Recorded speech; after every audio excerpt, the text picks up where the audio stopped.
So India will have to pay the compensation primarily. So right now, these days, we are fed up with traffic on roads. In few years, we'll be talking of traffic on space.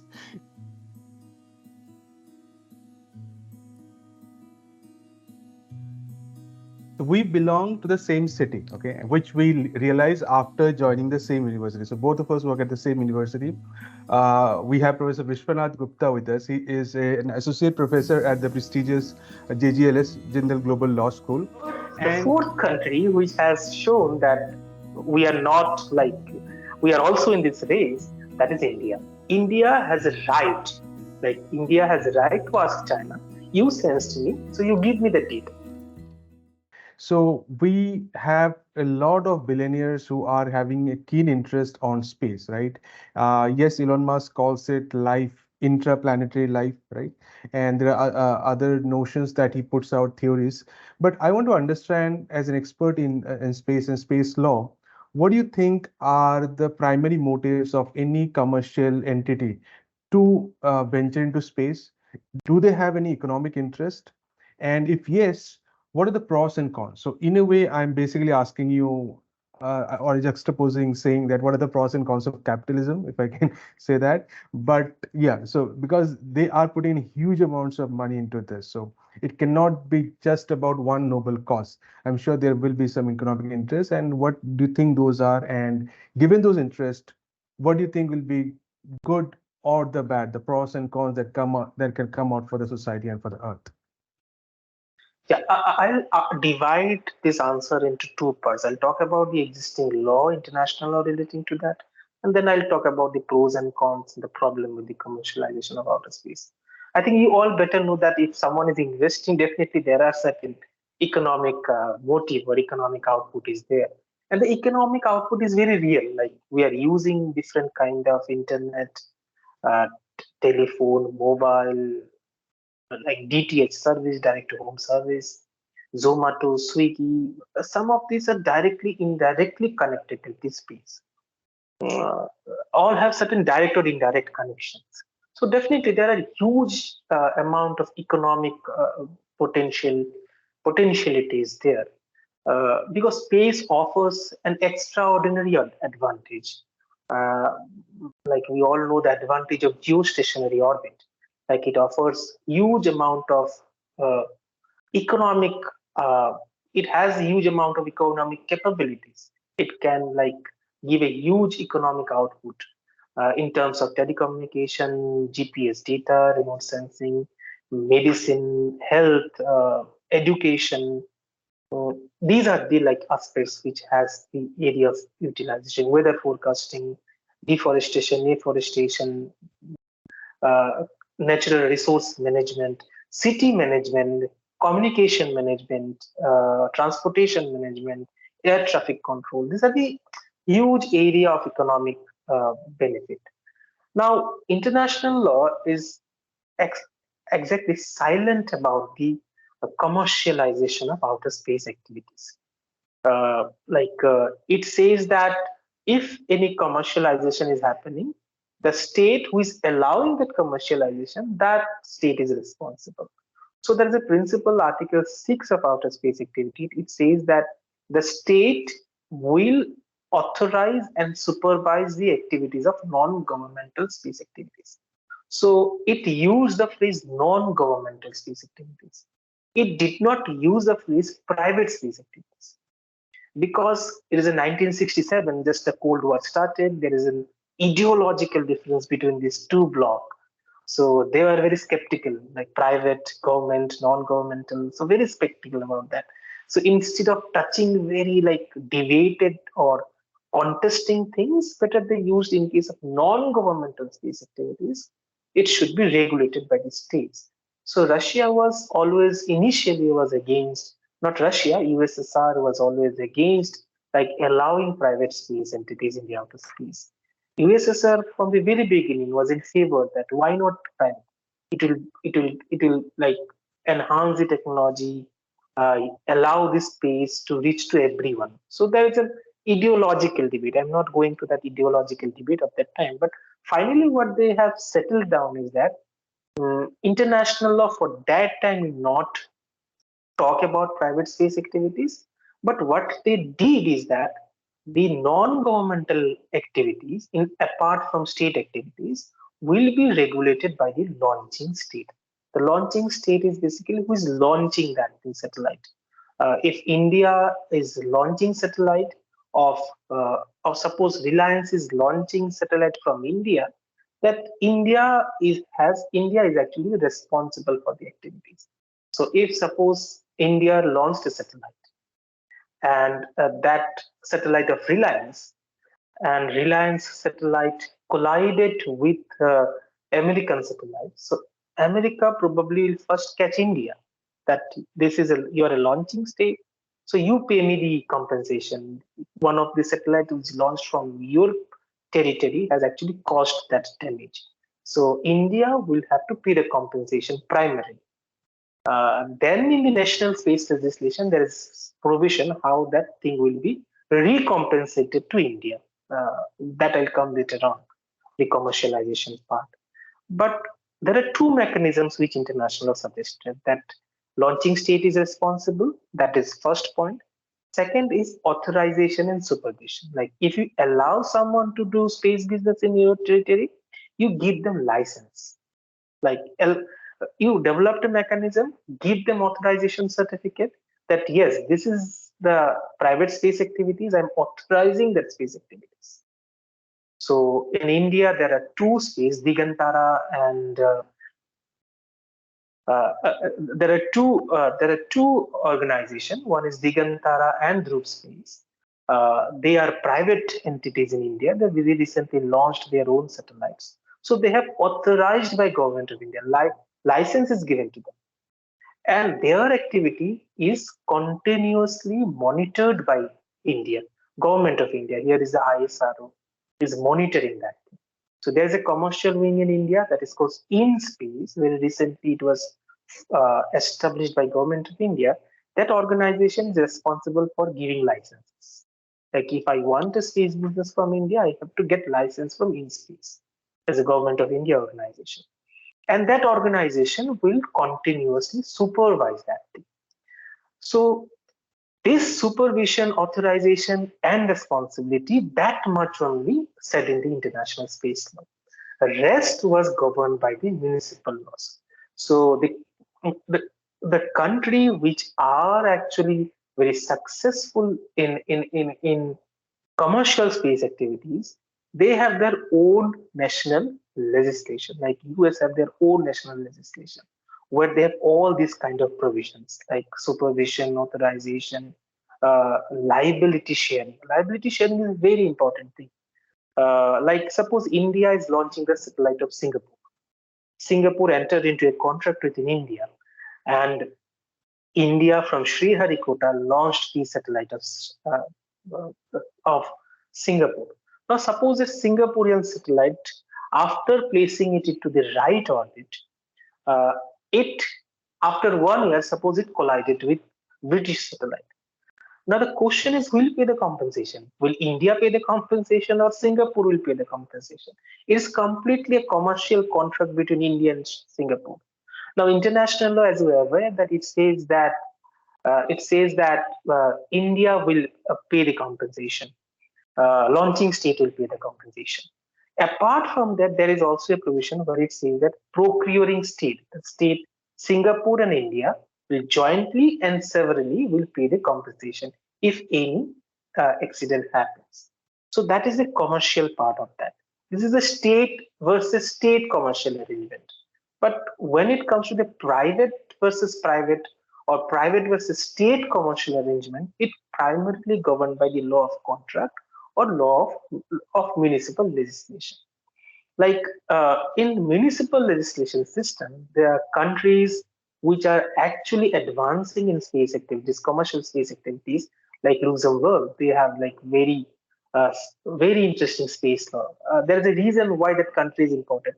This is a tax haven, European tax haven. So many of the space companies in US, they are incorporating in Luxembourg. The state to state, there is one kind of commercial arrangement.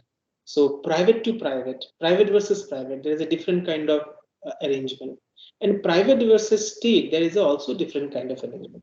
For state versus state, the arrangement is international law or their individual contracts. For the private versus private or for private versus the state, that is primarily governed by the municipal space legislation. For say in India, like suppose if a commercial company is launching satellite from India, like Group Space, suppose they become a very launching machine in India, launching satellite for all the other countries. So suppose a company from US, Facebook, there is an agreement between Facebook and Group Space. They want to launch their satellite. So, and Group Space launched is Facebook satellite, and international law will probably first catch India and US if any violation of international law happens. Now, later on, this India and US, through municipal legislation, they will get the money back from uh, Group Space or from Facebook. So that mechanism is called liability sharing mechanism. So there are different kind of mechanisms out there. One is that compulsory insurance. We know that the private company will take necessary insurance so that in case there is any unfortunate thing, that money should be paid from the insurance. Another is limited liability concept. That space, we know that it is very risky business. There are a lot, huge amount of risk is involved. That if up to certain amount that private company will pay, if the damage exceeds that limit, state is a guarantee to that. This is basically industry promotion mechanism. That yeah, state is a guarantor is there. You do your business at after a certain limit, state will guarantee the loss.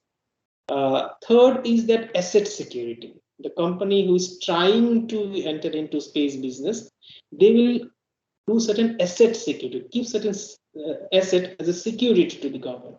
So in case there is a problem, money will be supplied from that secured asset. The fourth mechanism is common pool. Like those companies who are there in the space business, every year out of their profit, something mandatorily they have to give to that common pool. So in case there is a danger, money should come from that common pool. These are the different kind of mechanism that are there in case of commercial space activities. So all those models are there in all the space advanced countries. So in their municipal legislation, some way or other way, they have included this mechanism for commercial space activities, mainly in liability sharing. That is a very important thing, because why state will take liability of a private company if they involve into any kind of mishappening? Though international law says they have to take responsibility, but later on they will pay back. The private company has to pay back that money back to the state. US has a US system is insurance, asset security. These are the system that US has adopted. Russia is a common pool mechanism is there in Russia. France has a system of insurance. France very robust insurance system is there. Very systematic insurance system. Luxembourg has also all the combination like common pool, insurance, ceiling limit. These are the systems out there. So in that way, commercial space activities are primarily regulated. Coming to the second question, that what are the pros and cons of commercialization of outer space? See the technology, if in outer space, the benefit that we are getting, like different kind of company for offering us the telecommunication services or internet services, the high-speed internet services.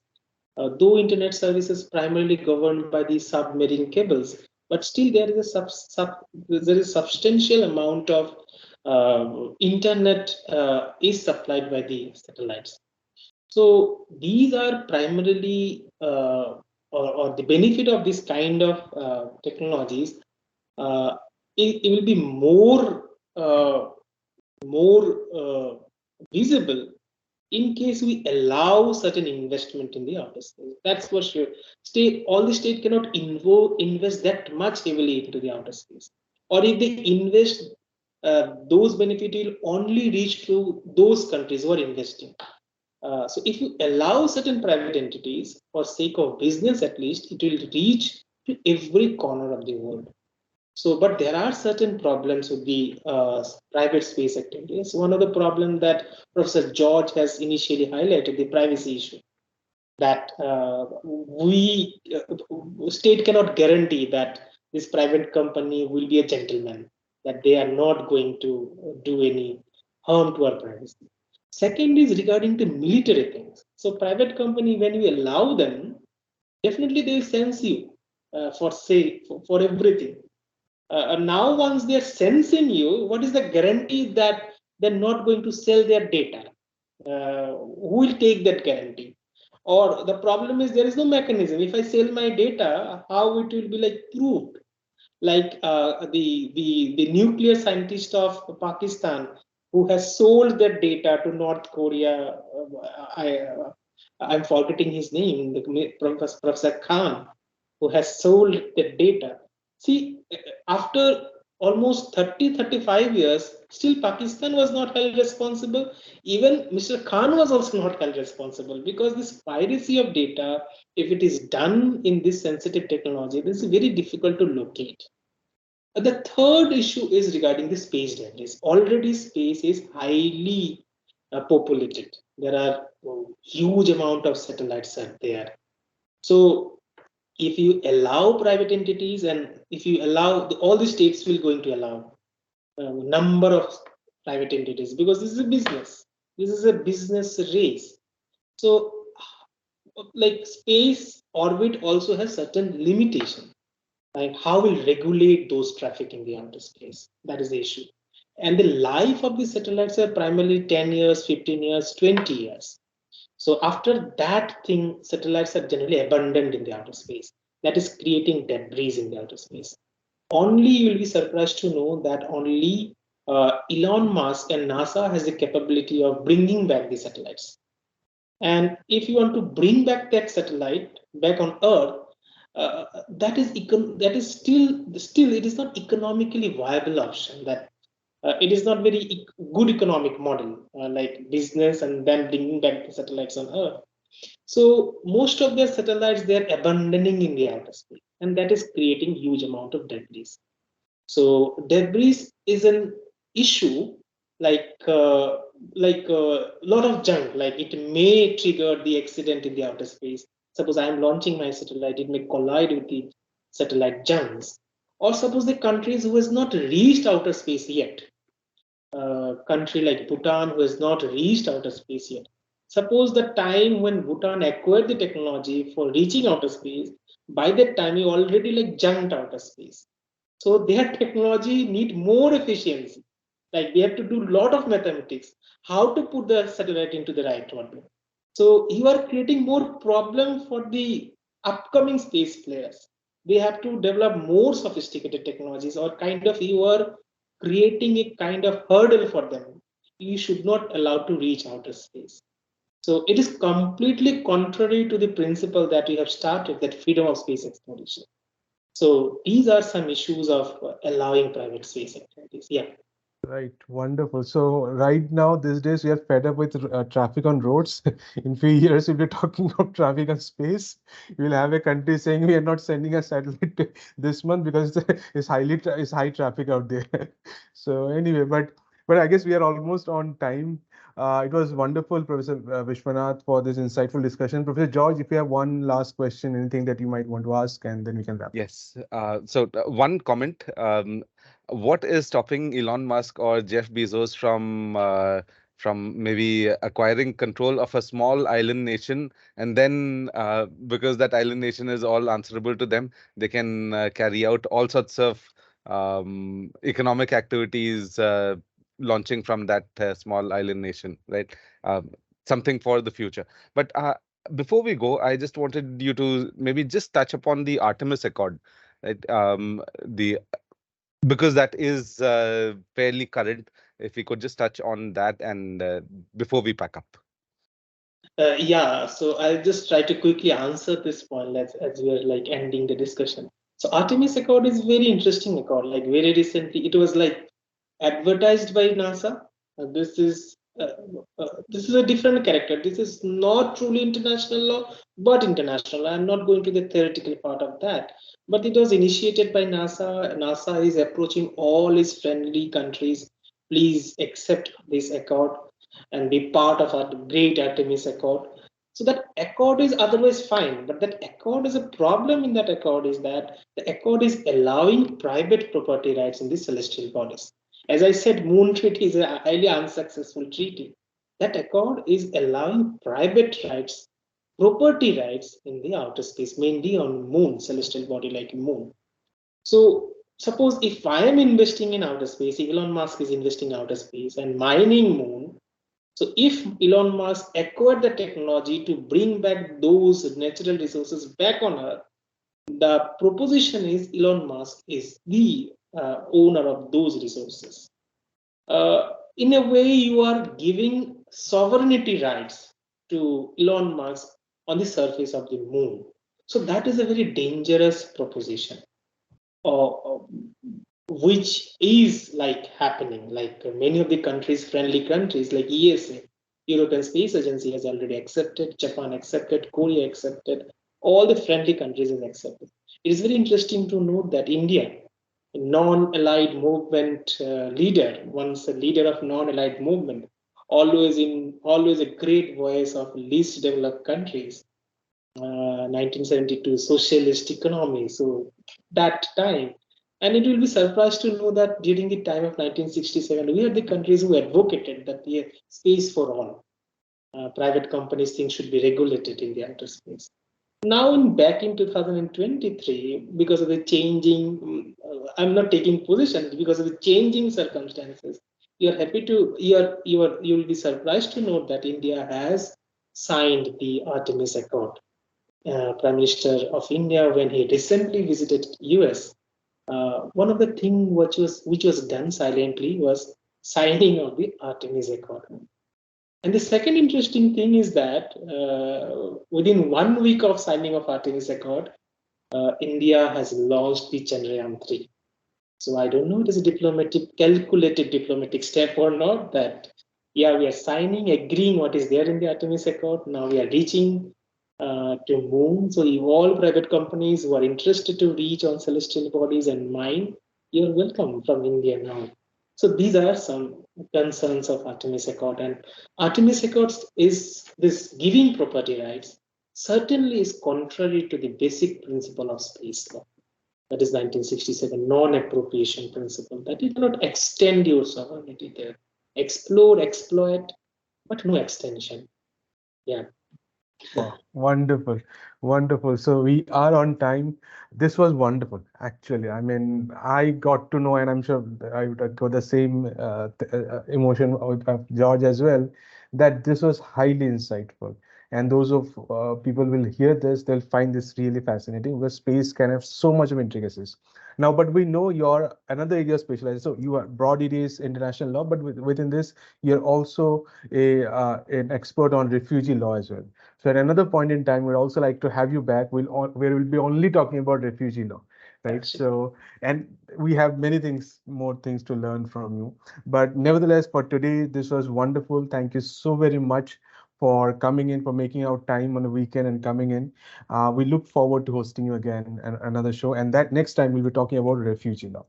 Okay. Thank you so very much. Thank you, everyone. Thank you, Professor Biswanath. In fact, for us, and yesterday I was telling my students also that there is something called space law, and we will have a guest tomorrow. So this is one episode that I'm going to ask them to watch, because you, in spite of being an expert and deep into that topic, you've simplified the topic. And as the theme of our podcast goes, we talk about everything, right? We talk about everything, and these are genuine conversations that we have, and you distilled it down to such a simple level that management professors are commenting on international space law and stuff. I think it's you've done a great service, right? And for our viewers also. Thank you very much, Professor Vishwanath. Thank you. So just last comment that space is a very romantic thing. Like one of the question was asked, like when I took space, one of the professor, vice chancellor of National Law University, he asked me, I think you're very romantic. That's why you have chosen space. Yeah, it's like poet, uh, creative people. For them, space is a very thing because there's a no ending. So with this words, thank you, Professor George and Victor, for inviting me and talking about international space law. Is a great opportunity for me as well. With these things, thank you, everyone. Those who will be watching this video, thank you, Victor and Professor George, once again.